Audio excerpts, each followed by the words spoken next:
The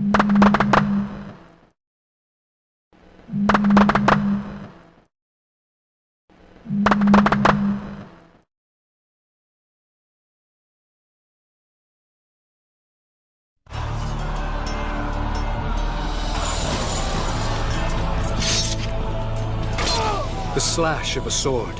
Very sharp break that's actually split the whole bone in two. The piercing of an arrow. It must have been absolutely terrifying. The destruction of a castle.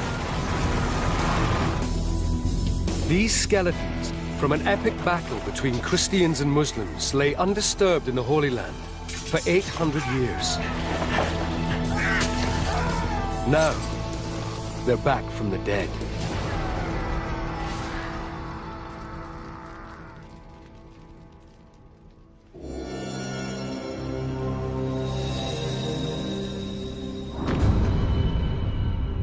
The ruins of Jacob's Ford, a mighty castle which once towered over the River Jordan in Israel. Its destruction is shrouded in myth and legend. Ancient Muslim chronicles talk of an epic battle in 1179. On one side, Christians from Europe, known as Crusaders, soldiers of the cross. On the other, Muslim warriors. The outcome changes the course of a 200-year struggle for control of the Holy Land. The chronicles say that after furious and intense fighting, the entire Crusader garrison is either slaughtered or enslaved. For centuries, there is no way to prove or disprove this incredible story. Then, archaeologists discover something extraordinary. The bones of Crusaders left on the battlefield by the victorious Muslim army. This is the exact place where we started finding all kinds of skeletons of human beings and of horses. We see the drama, the actual men that were killed during the battle. You can see the agony. They are the first skeletons ever excavated of Crusaders killed in combat.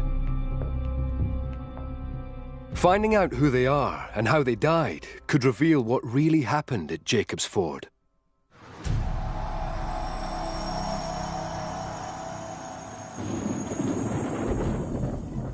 Forensic anthropologist Mick Wazocki, an expert on battle wounds, examines 6 of the skeletons, each one a chapter in the story.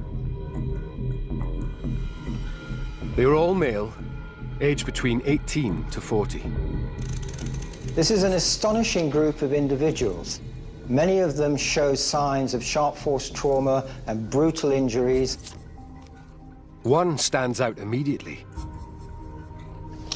This individual suffered the most appalling series of injuries. We can see this here in his lower jaw, his mandible, blow struck at an angle, probably splitting the chin in two. We know that it's a blow from a sword because the break is very, very straight and even.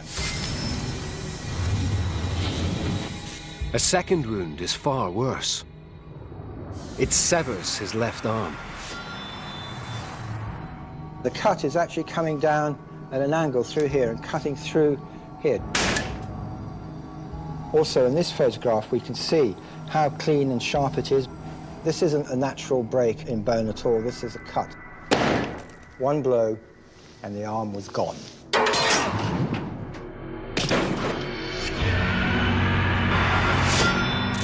These wounds are evidence of a focused attack on one man. Their ferocity is a clue to his identity. These injuries are typical of hand-to-hand combat. They're all to the front of the body. He wasn't running away, he was standing and fighting. So it looks as if he was very likely targeted. The He might have been recognized as a very powerful warrior that had to be brought down at all costs. The evidence suggests he could be one of the most enigmatic crusaders of all, a Templar knight. According to the Muslim chronicles, the men garrisoning the castle are led by 80 of these holy warriors. The Knights Templar are a group of warrior monks. They're people dedicated to the defense of the Holy Land. They took vows of poverty, chastity, and obedience. But the crucial difference is they fight the devil with swords, while monks will fight the devil with prayer. Templar knights are men of noble birth, trained as warriors, from as young as 12. They are the Crusader Special Forces. Their weapon of choice is the broadsword. This weapon is an incredibly devastating weapon. It's a double-edged sword, which means that when you pick it up, you can use either edge, so very versatile. It's well balanced, so when we're fighting, we can move the sword rapidly. And as well as being a cutting sword, it's also equally a thrusting sword. The cut, or the thrust. When the Muslims attack Jacob's Ford, the Knights Templar lead the defense. They believe dying for Christ will make them martyrs and guarantee a place in heaven.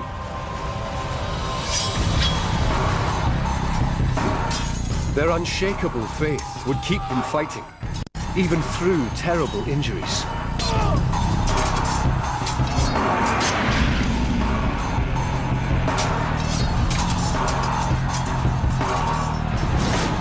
The Templars are the best troops the Christians have got. They're trained, they've got the best kit, they're disciplined. They have a remarkable reputation for courage. If other knights were training hard, Templars would have been trained twice as hard. The advance, the retreat, the pass. It's all about practice, practice, practice. But despite his training, the Templar Knight's skeleton reveals he is overwhelmed. The jaw is split in two. The face is a particularly nasty area to be injured because there are so many nerve endings. Even a small cut is very painful. The left arm is hacked off.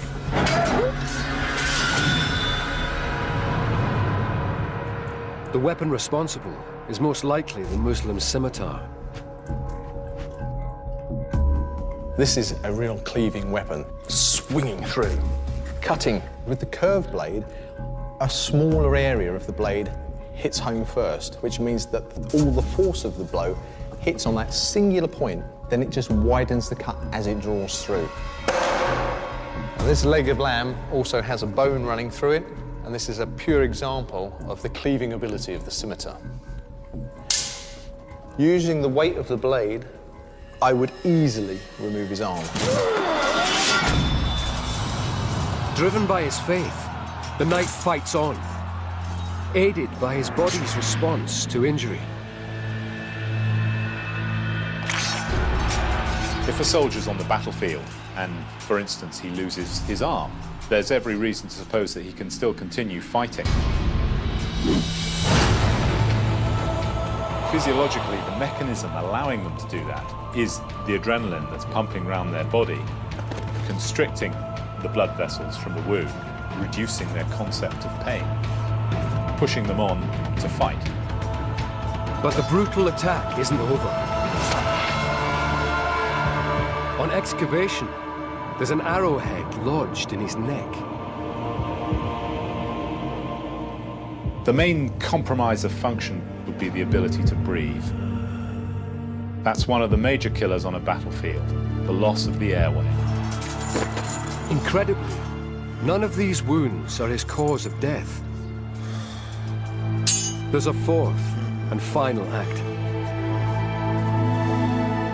The blow that we think probably killed him is this blow that we can see to the front of his skull here. Very sharp break running through the bone here that's actually split the whole bone in two. And that's certainly a killing blow. It may well have been struck while he was already on his knees.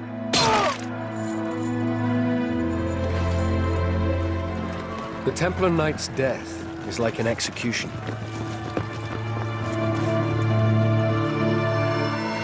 If the blow penetrated the brain, there'd be massive hemorrhage, and you would drop to the ground like a stone.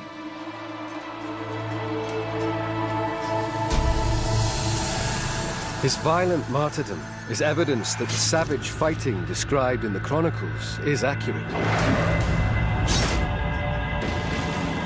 But how the Muslim army stormed the castle and overwhelmed the rest of the garrison remains shrouded in mystery.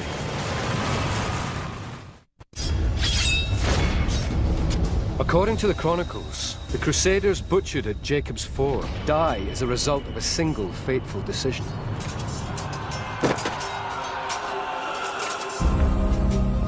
It is made a year earlier in 1178.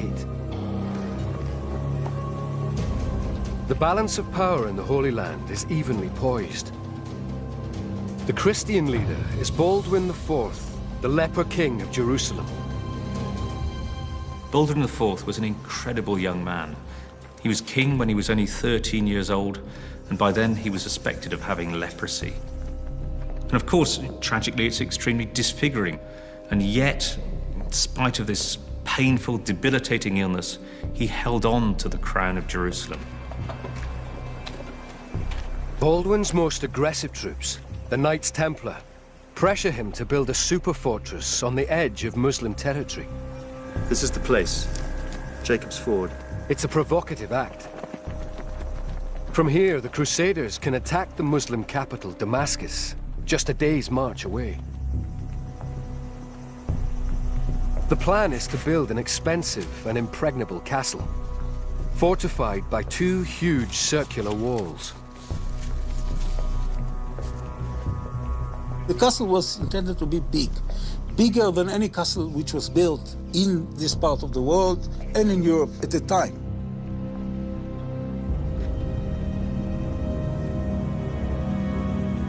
Baldwin's decision to build the castle throws down the gauntlet to the Muslim world.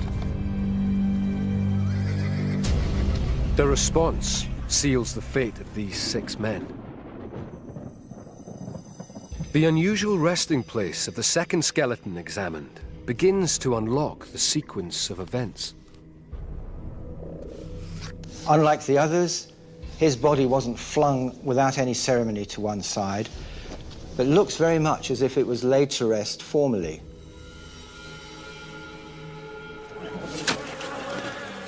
If there was time to bury this man properly, he must have died before the Muslims stormed the castle. His bones could explain why. This is his collarbone. This is a collarbone from one of the other Jacob's Ford warriors. If we just compare the two, you can see the size difference quite clearly. This was a very big man. His body is also very muscular. If we look at his humerus, that's his upper arm, you can see that it's very strong development of muscle attachment sites. We can see this very large area of swelling. And when muscles attach into the bone, and then that muscle is used over and over again, it'll cause the bone to grow more. Everything about his physique suggests he's a powerfully built warrior. But his bones show no sign of the combat injuries typical of a fighter.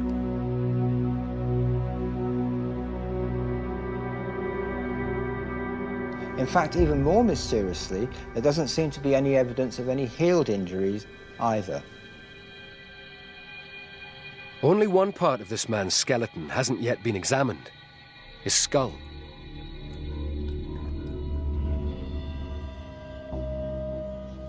Well, this is even more mysterious. There is this area here at the base of the skull where we've got a semicircular fracture and a radiating fracture leading away from it. But again, there's no impact point here. The damage to the skull was not caused by a violent blow, but most likely by the wear and tear of being buried for 800 years. With no combat injuries anywhere on his body, this man is an unlikely warrior. Another clue offers a different explanation to his identity. He's got very strong development where ligaments hold your collarbone in towards the neck muscles. This suggests a rotary movement of the shoulders. He was using both his arms, movements in this direction, perhaps lifting weights as well. This insight suggests he's one of the castle's most valued non-combatants, a stonemason. Medieval stonemasons serve a back-breaking 7-year apprenticeship to master their craft, skills essential for building castles.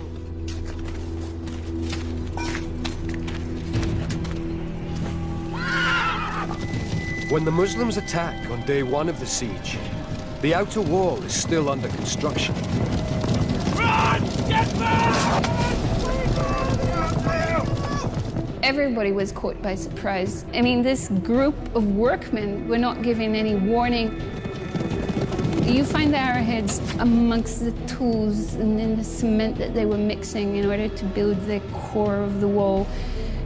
They're just everywhere. Get back! Get back! I would think that in order to protect yourself, you would take your hoe, your pick, whatever you were working with, and try and defend yourself with it. Hurry, come on! Come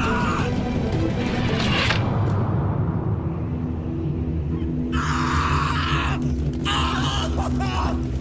The trail of clues suggests a preemptive strike, in which the first victims are unarmed craftsmen.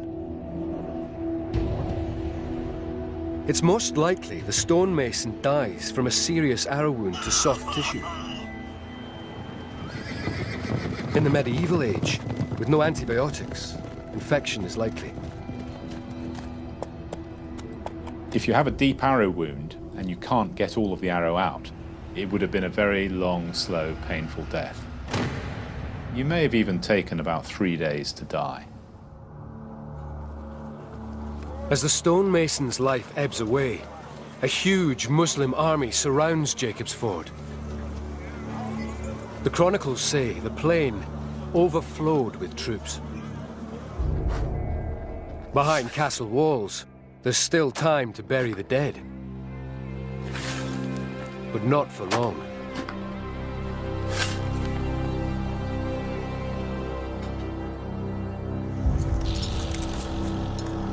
The fate of Jacob's Ford is now in the hands of the great Muslim leader, Saladin. Saladin was incredibly charismatic, but he's also extremely tough. He's determined to destroy Jacob's Ford. It's been built in his lands.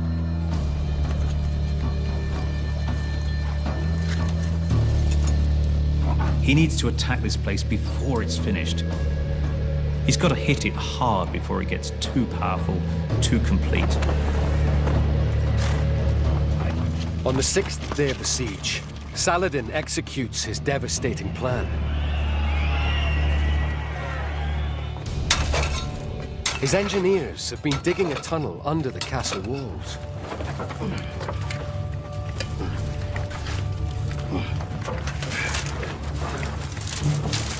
The tunnels were not intended to let the soldiers, the Muslim soldiers, in, but to make the walls collapse.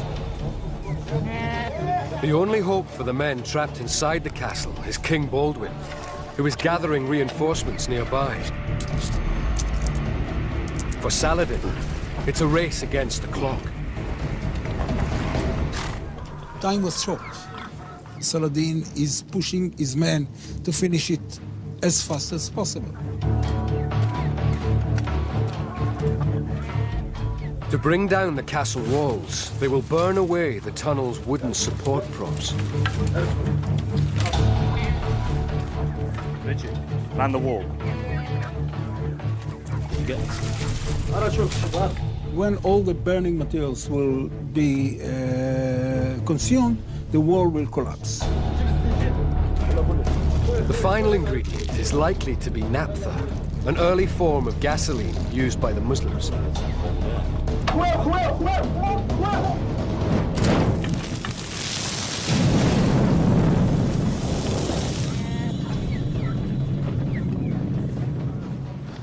This is the only part along the walls where the walls are missing. Here, I believe, the tunnel was dug and the walls came tumbling down. The Muslim chronicles describe the moment. The wall crumbled. The current of air which penetrated at that moment spread the fire. Several combatants were prey to the flames. Immediately.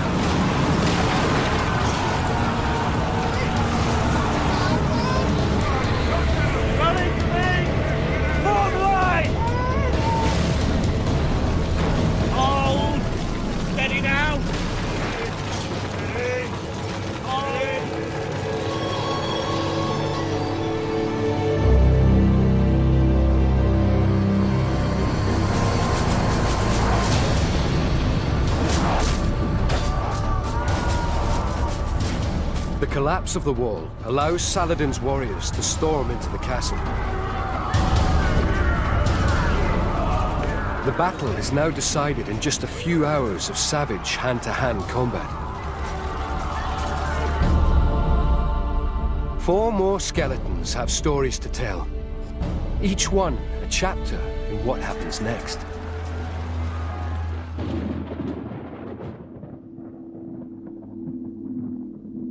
This skeleton has a single serious injury. This is actually a beautiful, if you can use such an adjective for something as brutal as this, sharp force trauma injury that's cut right through the top of the shoulder and down into the arm. We can see this bone here, and a blow has come down here and cut right through the bone there. The sword has been used. It's on the anterior, that's the front part of the humerus. Means that he's facing his enemy, he's in hand-to-hand combat. Surprisingly, for a powerful sword wound, the bone is largely intact. Maybe he was wearing armor, and the chainmail armor actually took a lot of the force of the blow.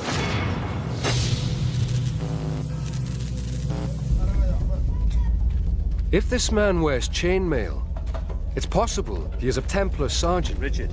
Man the wall.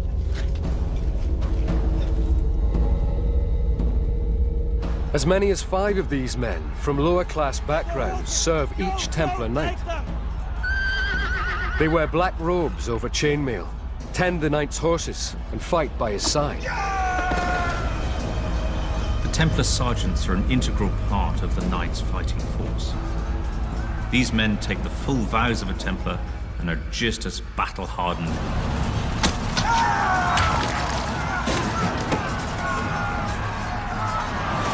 Templar sergeants are professional soldiers who know how to fight mean and dirty.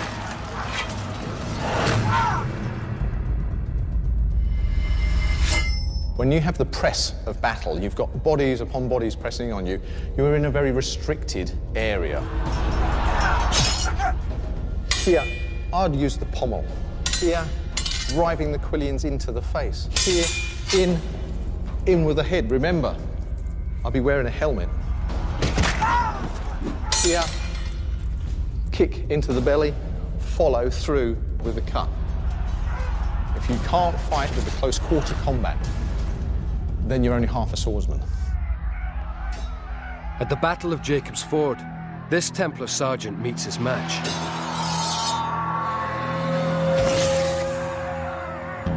The blow which downs him is a medieval classic.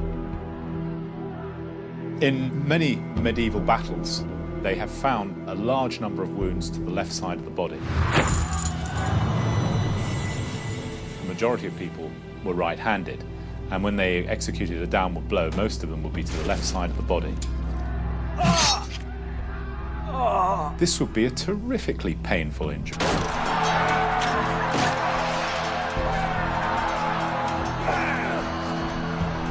With his shield arm disabled, the sergeant's fate is sealed.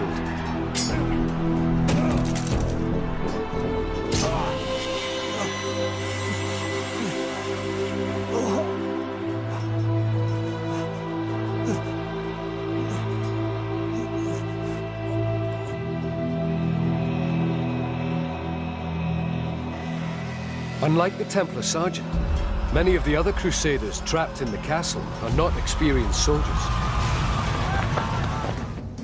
The next skeleton examined reveals their fate.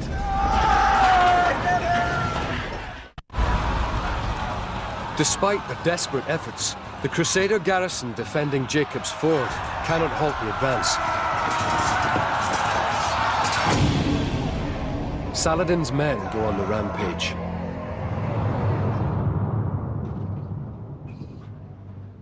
This person was found splayed out on the ground, one arm flung out. There's a dead mule lying on top of his arm. And these are his remains. This is his sacrum. This is the bone right at the end of the spine.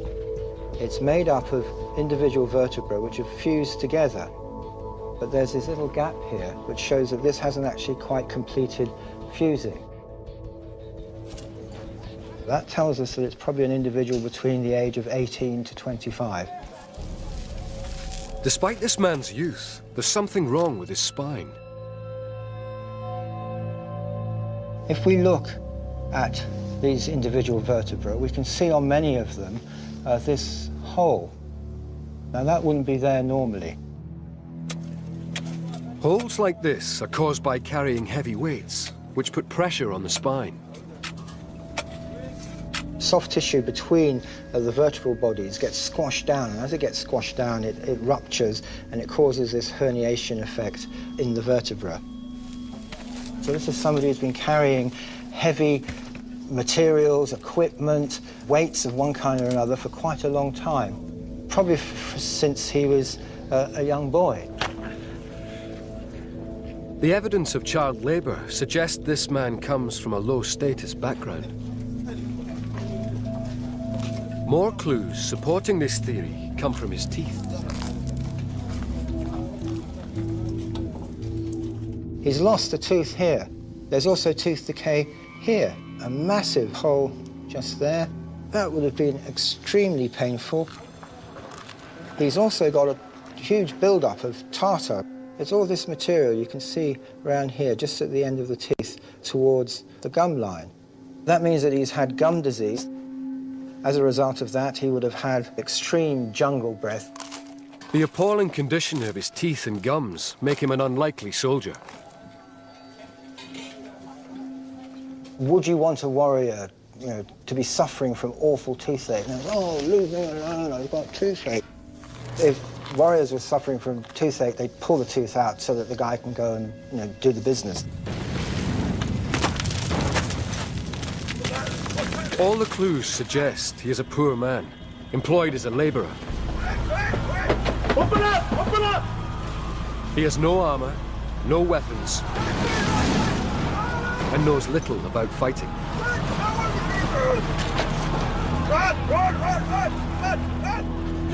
But when the wall comes down, even a young laborer with bad teeth finds himself on the front line. A medieval army is not just about knights. The bulk of people are there as part-timers. They're not professional soldiers. They are required every so often to give some military service. It must have been absolutely terrifying. These are not men of war.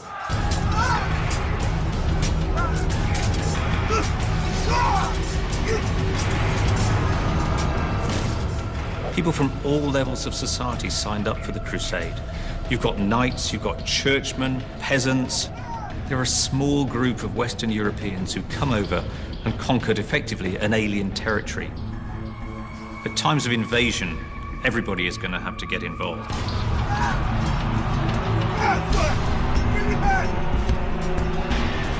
But part-timers are no match for Saladin's crack troops.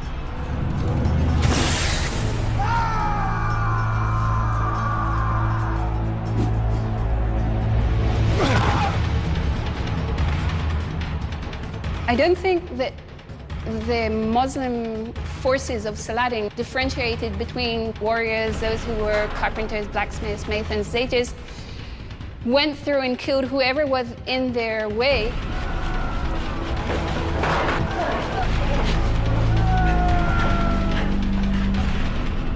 There comes a point in every struggle where it breaks down to sort of 2 or 3 against 1.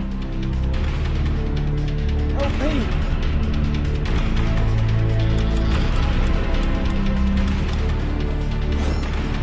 It's a truly hellish scene.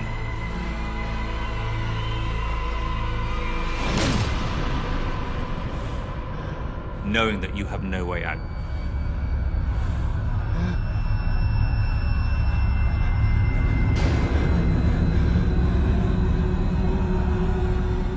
You are absolutely pinned. There are no injuries on the young labourer's skeleton. This suggests he dies from a flesh wound.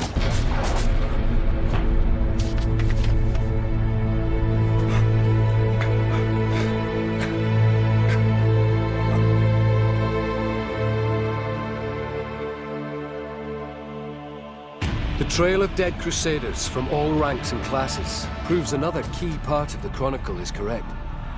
The battle does turn into a massacre. The fifth skeleton to be examined provides a shocking insight into what happens next. This man is found with appalling head injuries. A blade has gone into the back of the skull, and then it's lifted a slice of cranial bone away. There was a blow to the left rear side of the skull, taking away a huge slice of bone, exposing some of the brainy matter underneath. And then another blow to the top of the skull here, lifting this piece of bone away. This attack was particularly brutal, merciless, frenzied, with no quarter given. Why one man is the target of such violence might be explained by unusual abrasion marks on his teeth. We can see here that this central incisor has been worn down to about half the size that it would normally be. And because of the amount of wear there, then we can imagine that there's some object being pushed backwards and forwards between the teeth. The 7.5mm wide gap holds the key to his identity. He could be working some bowstrings, perhaps. He may be using that tooth to strip away the bark of wooden arrow shafts. He might be working feathers with his teeth. It's compelling evidence that this man could be an archer.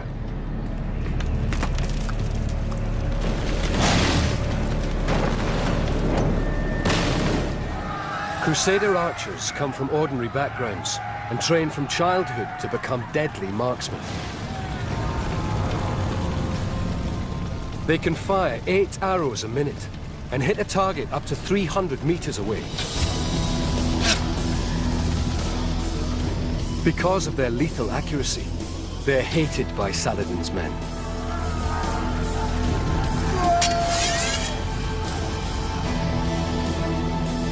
In the final stages of the battle, I suspect many of them were simply butchered by the Muslims. The ferocity, the fervour of war at that moment means that the chances of them pausing and taking prisoners were quite low.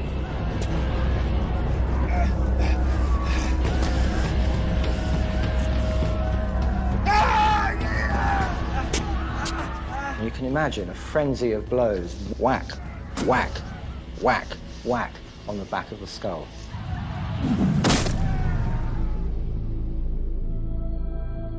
They wanted to make sure this guy was dead. In the final stage of the battle, only a few Crusaders are left standing, trapped at the south end of the castle.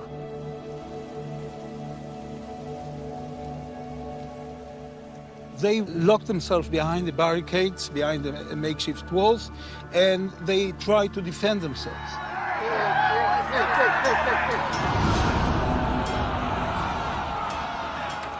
The bones excavated from the castle ruins offer a chilling insight into the fate of these men.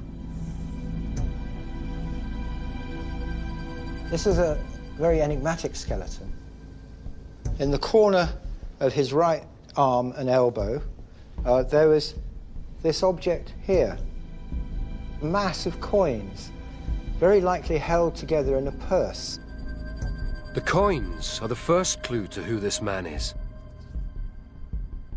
We can say that he was of a relatively high status because he is holding a tremendous amount of money. I mean, this is not small pocket money that any laborer, carpenter, blacksmith would have in his pocket. His cause of death confirms this is no ordinary crusader. It reveals that Saladin's men single him out for special treatment. They breached the north wall! When these stones were lifted, they looked very carefully for any small fragments of skull, and they weren't there. So what does appear to have killed him is the fact that he lost his head. Decapitation suggests execution. It's another clue suggesting this man is a high-ranking Templar knight, entrusted with money to pay the castle workforce.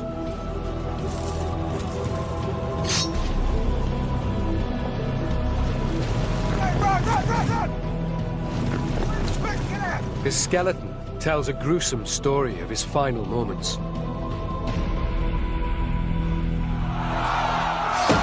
The first blow hits his right shoulder blade. The injury is just along here. He's had a slice cut out of that. You can see that cut here very clearly. A really nice little wedge of bone that's just been chipped out.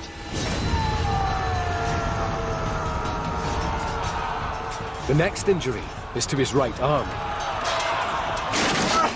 He's taken a chunk out of his radius at this angle here, coming down close to his wrist.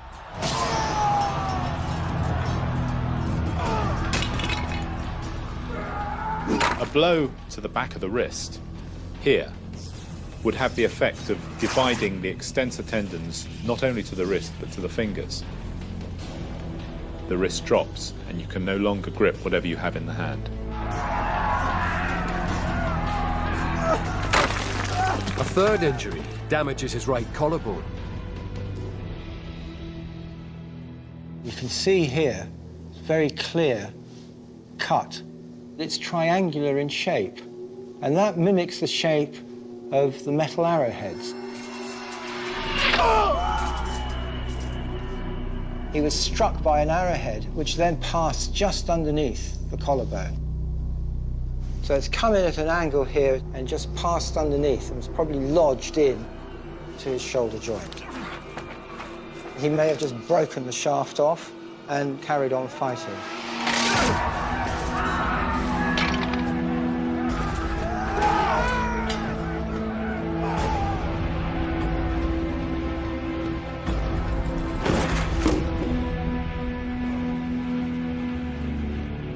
Immobilized, the high-ranking Templar knight is at the mercy of his assailants.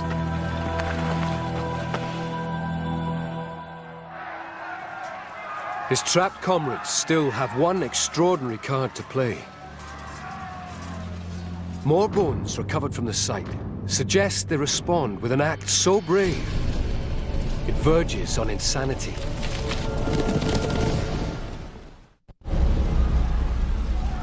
As the Battle of Jacob's Ford draws to a close, something incredible happens. The evidence comes not from human, but animal bones. We found 3 horses, like this one here, you see a femur. Most of the skeletons we found with arrowheads, especially between the ribs and near the pelvis. The arrowheads suggest the horses die in battle, shot down by Saladin's archers. At Jacob's Ford, we found peculiar kite-shaped arrowheads. They're used mainly for hunting large game, and they were used in the battlefield against horses. The use of anti-horse arrows gives weight to an extraordinary story in the Muslim chronicles. They say the castle commander responds to the massacre of his men with an act of stunning bravery.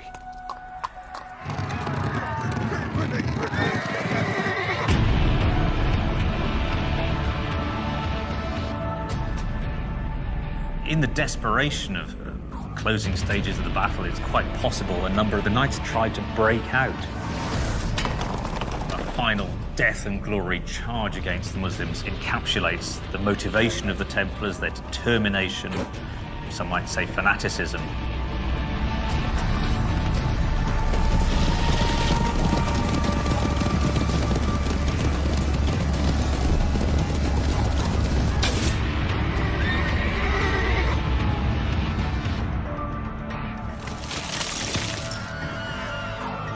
The large kite-shaped arrows would have been devastating. These things usually had a radius of about 3 to 5 centimeters, and it would be like throwing an axe at someone.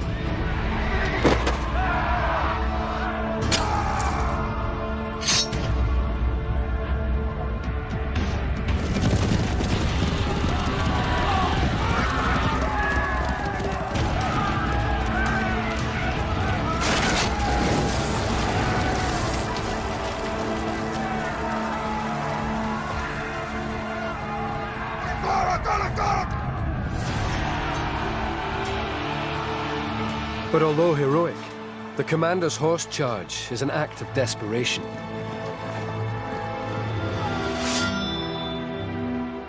He knows that he's going to be killed. It was a suicide act. The commander of the castle knows that he's going to be humiliated, tortured, and killed.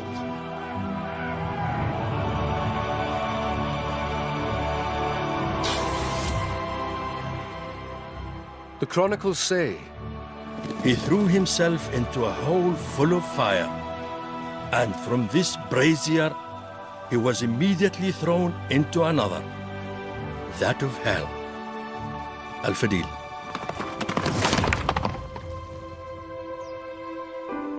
I tend to ask myself if what the commander of the Templars did is an act of bravery or act of cowardice, because when he killed himself, when he committed suicide, he left the whole army without a commander.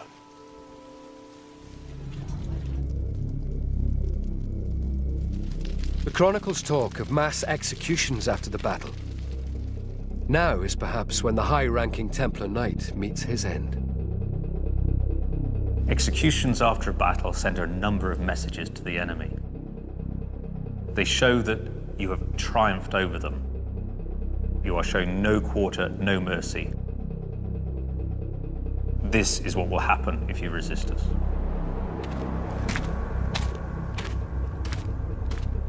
The decapitation, evident from this crusader's skeleton, is final proof that the devastating Muslim victory described in the chronicles is fact, not fiction.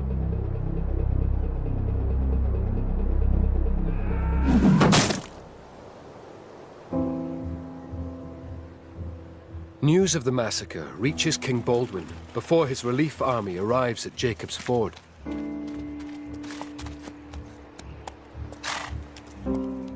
He knows many of the 800 crusaders killed in the battle personally. Today, their bones bear the marks of a catastrophic battle which changes history. For Baldwin IV, it's a terrible blow. A reduction in his prestige and in his military strength. It allows Saladin to increase the pressure on the Christian lands, pressure that will grow and grow, and in 1187 allow the Muslims to recover Jerusalem. Crusader influence in the Holy Land declines. In 1291, the Muslims force them out completely.